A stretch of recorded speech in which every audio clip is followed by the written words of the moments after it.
Career advice YouTube channel पर आप सभी का हार्दिक अभिनंदन है। आपको प्रणाम। संचालिका प्रीति गुलवाने जी का आभार कि आज मध्य प्रदेश उच्च न्यायालय द्वारा की जा रही वर्ग 4 के विभिन्न पदों की भर्ती के संबंध में मुझे अपनी बात कहने का अवसर दिया। इस वीडियो में हम बात करेंगे एडमिट कार्ड या प्रवेश पत्र में दिए गए आवश्यक निर्देशों और जानकारियों की। कृपया इसे आप बहुत ध्यान से देखिए और अपने प्रवेश पत्र को भी बहुत सावधानी से पढ़ लीजिए। आप मिला लीजिए कि आपका नाम ठीक से लिखा है। जैसे हमारे पास श्री रामलाला जी का प्रवेश पत्र है और रामलाला जी का यह प्रवेश पत्र हमें उनके सौजन्य से प्राप्त हुआ, उनके प्रति भी धन्यवाद। इस प्रवेश पत्र से यह पता चलेगा आपको कि आपका नाम, आपके पिताजी का नाम, जन्मतिथि, आपकी श्रेणी और साथ ही साथ में आपके साक्षात्कार का केंद्र कौन सा है, साक्षात्कार की तिथि व समय। इसको आप विशेष करके ध्यान रखिए, खासकर उन मामलों में जहां पर साक्षात्कार कई दिनों तक चलने वाला है, जैसे सागर आदि। तो यहाँ पर स्पष्ट लिखा हुआ दिख रहा है कि बोर्ड क्रमांक 2 में इनका साक्षात्कार है। तो यह भी देख लीजिए कि आपका साक्षात्कार कौन से बोर्ड में है और जब आप न्यायालय में साक्षात्कार देने के लिए पहुँचे तो पता कर लीजिए कि कौन सा बोर्ड कहाँ पर बैठकर साक्षात्कार की व्यवस्था कर रहा है। तो इसे देखने के पश्चात आप मुख्य ध्यान केंद्रित कीजिए साक्षात्कार के समय को लेकर। साक्षात्कार के समय के 2 कॉलम हैं आपके प्रवेश पत्र में। एक है साक्षात्कार प्रारंभ होने का समय और एक है साक्षात्कार में उपस्थित होने का अंतिम समय। हमारा आग्रह है कि साक्षात्कार प्रारंभ होने के समय या इसके कुछ पहले आप साक्षात्कार स्थल पर पहुंच जाएं। साक्षात्कार में उपस्थित होने के अंतिम समय का आप इंतज़ार मत कीजिए। और यह भी ध्यान रखिए कि कुछ न्यायालयों में प्रातःकालीन सत्र में, कुछ में दोपहरकालीन और कुछ में सायंकालीन सत्र में भी साक्षात्कार लिया जा रहा है। यानी 49 जिला न्यायालयों में साक्षात्कार का समय अलग अलग हो सकता है। आप अपना एडमिट कार्ड देखकर पता कीजिए कि आपके साक्षात्कार का समय क्या है। आगे आप पढ़ेंगे तो इसमें लिखा हुआ है कि 2 पासपोर्ट साइज़ फ़ोटो आप ज़रूर लेकर जाएं और ये फ़ोटो सेम उसी फ़ोटो की तरह होनी चाहिए जो आपने ऑनलाइन फॉर्म भरते समय अपलोड की थी। इसके बाद आवश्यक निर्देश शुरू होते हैं कि आप नियत समय में पहुंचेंगे और स्वयं के व्यय पर पहुंचेंगे। इसमें किसी भी अभ्यर्थी को किसी भी प्रकार का यात्रा व्यय नहीं मिलेगा। वैधानिक मूल पहचान पत्र लेकर जाएं और समय के बाद साक्षात्कार में उपस्थित होने के लिए प्रवेश नहीं दिया जाएगा, इस बात को ध्यान रखें।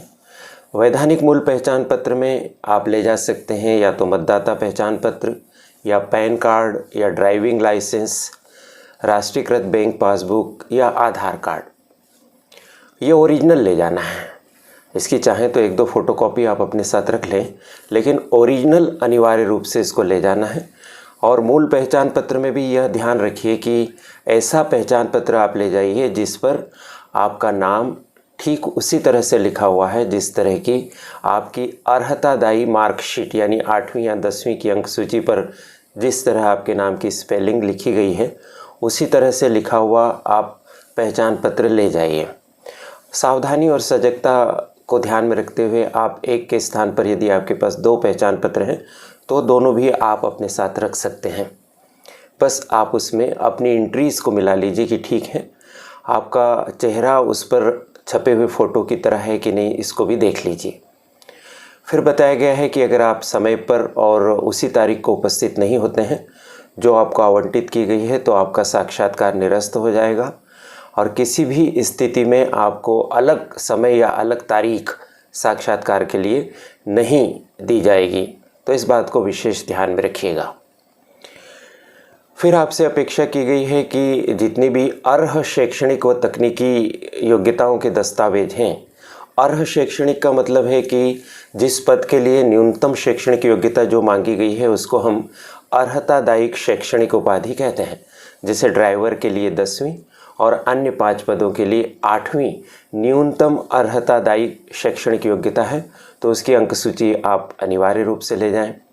मूल निवासी का प्रमाण पत्र, जाति का प्रमाण पत्र। ध्यान रखिए कि जाति का प्रमाण पत्र सभी अभ्यर्थियों के लिए आवश्यक नहीं है, बल्कि जाति का प्रमाण पत्र केवल वे ही अभ्यर्थी लेकर जाएंगे जिन्होंने आरक्षित श्रेणी से आवेदन किया है, यानी SC, ST, OBC आदि आरक्षित श्रेणी से अगर आपने आवेदन किया है तो आप जाति का प्रमाण पत्र लेकर जाएंगे, जो अनुविभागीय अधिकारी या उनसे उच्च अधिकारियों द्वारा जारी किया गया है। समस्त दस्तावेजों की मूल प्रतियां आप फाइल में अच्छे से रख के ले जाएंगे और एक सेट आप उसकी फ़ोटोकॉपी रखेंगे और फ़ोटोकॉपी को स्वप्रमाणित कर देंगे। ऑनलाइन फॉर्म जो आपने भरा था उसकी प्रिंट बहुत आवश्यक है, और एडमिट कार्ड यह भी आप लेकर जाएंगे। जब आप ये लेकर जाएंगे तो वहाँ पर आपको कुछ कर्मचारी मिलेंगे कक्ष में, वो आपके दस्तावेज़ों से आपकी फ़ोटोकॉपियों को मिला लेंगे और मिलाने के बाद अगर कोई विसंगति नहीं पाई जाती है तो वे आपके जितने भी दस्तावेज़ों की फ़ोटोकॉपी उसको रख लेंगे। ध्यान रखिए कि आप या तो इंटरव्यू के लिए पात्र पाए जाएंगे या अपात्र। पात्र कैसे पाए जाएंगे? अगर आप सभी अर्हताएं पूरी करते हैं तो आप पात्र पाए जाएंगे। यदि किसी कारण से आप अपात्र पाए जाते हैं, जैसे मान लीजिए आपने ड्राइवर के लिए आवेदन किया है और आप 10वीं उत्तीर्ण नहीं हैं, तो आप अपात्र पाए जाएंगे। दोनों ही स्थितियों में आपके दस्तावेजों की छाया प्रतियां कोर्ट में जमा हो जाएगी, पात्र पाए जाने पर भी और अपात्र पाए जाने पर भी।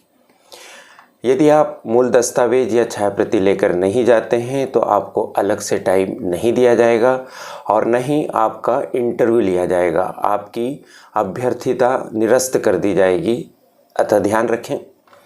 आगे इसमें यह भी कहा गया है, अभ्यर्थी यह भी ध्यान दें कि यदि आपके दस्तावेज विज्ञापन में निर्धारित अर्हता के अनुरूप नहीं हैं और यह जानकारी इंटरव्यू के बाद अगर कहीं ध्यान में आती है तो भी आपको अपात्र घोषित किया जाएगा।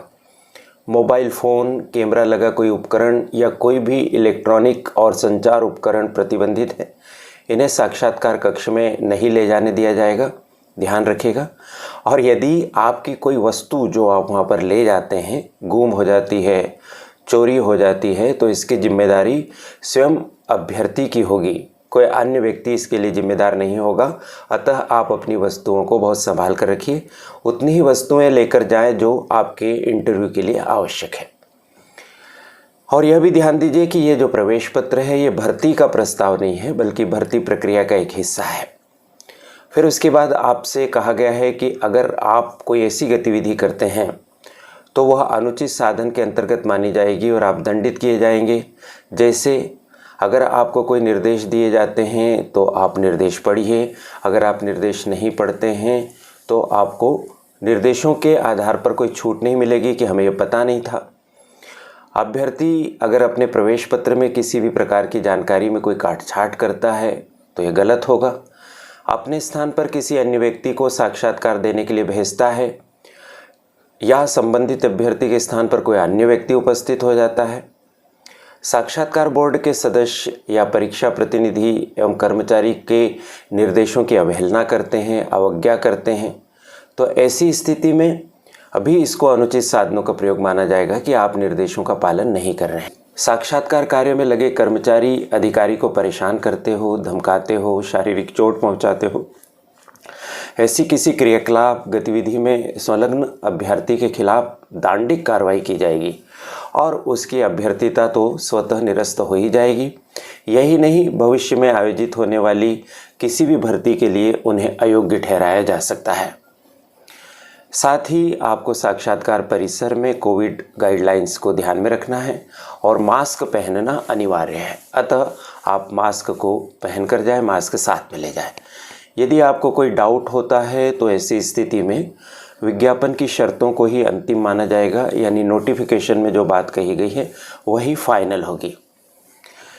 साक्षात्कार में उपस्थित होने के लिए आरक्षित दिव्यांग श्रेणी के अभ्यर्थियों को किसी भी प्रकार का यात्रा भत्ता प्रदान नहीं किया जाएगा और प्रत्येक जिले में वहाँ के जो प्रधान न्यायाधीश हैं उनका आदेश निर्देश ही अंतिम होगा।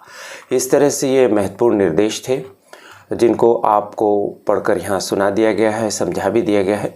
आप भी अपने एडमिट कार्ड को ठीक से देख लीजिए, खास करके समय को और तारीख को देख लीजिए। हर विद्यार्थी की ये सब प्रविष्टियाँ अलग होंगी, समय अलग होगा, तारीख अलग होगा। तो मुझे अपनी बात कहने का अवसर मिला, इसके लिए करियर एडवाइस चैनल का बहुत बहुत आभार। उसकी परिश्रमी संचालिका प्रीति गुलवानिया जी का धन्यवाद।